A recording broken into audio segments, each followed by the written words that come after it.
এক বাংলাদেশি নাগরিক সহ দুই ভারতীয় দালালকে আটক করতে সক্ষম হল মোহনপুর মহকুমার অন্তর্গত সিধাই থানার পুলিশ।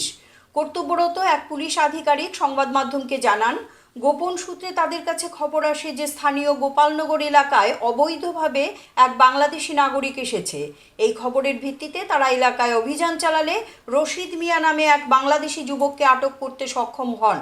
পাশাপাশি তাকে অবৈধভাবে সীমান্ত অতিক্রম করে রাজ্যে নিয়ে আসার সঙ্গে যুক্ত দুই দালাল সঞ্জিত সরকার ও শেফাল সরকার নামে দুই ভারতীয় যুবককে আটক করা হয়েছে। থানায় এনে তাদের জিজ্ঞাসাবাদ চালানো হচ্ছে বলেও জানান পুলিশ আধিকারিক।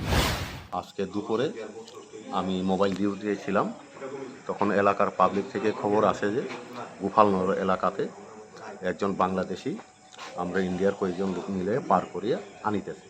এই খবর পাইয়ে আমি জায়গাতে গেছি এবং এলাকার মানুষের ইয়েতে ওই বাংলাদেশি সহ অটো ড্রাইভার এবং যেই পার করে তাকে আমি থানাতে নিয়ে এসেছি।